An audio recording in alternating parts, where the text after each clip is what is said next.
కాలిరుగో చెయ్యిరుగో దవాఖానకు పోతే డాక్టర్లు ఏం చేస్తారు? ఎక్స్రే తీస్తారు కదా, దానికోసం పేషెంట్ను ఒక బెడ్ మీద వండుకోమంటారు. అట్లనే పెద్ద స్కానింగ్ అయితే మిషన్ మీదనే వండుకోబెడితే ఆ మిషను పేషెంట్ని లోపలికి గుంజుకోపోయి అంత స్కానింగ్ చేసి మళ్ళీ బయటకు తీసుకొస్తుంది. కానీ అదే గిడ ఒక దవాఖానలో స్కానింగ్ ఎట్లా చేసిరో చూస్తే అమ్మ బాబాయ్ అని అంటారు. ఇదేందుల్లా ఇది ఇసువంటి ఎక్స్రేను మేము ఎప్పుడు చూడలా. బెడ్ మీద వండుకోబెట్టి ఎక్స్రే తీస్తారు, మిషన్ మీద వండుకోబెట్టి ఎక్స్రే తీస్తారు. కానీ ఈడేంది పేషెంట్ను కింద గచ్చ మీద వండుకోబెట్టి ఎక్స్రే తీస్తున్నారు. మరి ఇంత అధ్వానం మానుల్లా. అయినా తెలియక అడుగుతున్నా, ఇట్ట ఎక్స్రే తీస్తే మంచిగా వస్తుందా ఏంది అని అంటే మంచిగా మన డాక్టర్లు పురాగా అధ్వానం చేసిండ్రు.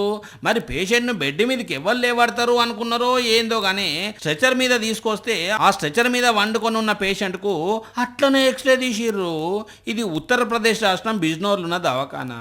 అయితే వీళ్ళు ఎక్స్రే పోటు తీయకముందే ఆడున్నోళ్ళు దీన్నంతా వీడియో తీసి సోషల్ మీడియాలకు ఇడిచేటాలకు పొట్టు వైరల్ అయితే పెద్ద మెడికల్ ఆఫీసర్లు ఎంక్వైరీకి ఆదేశించారట.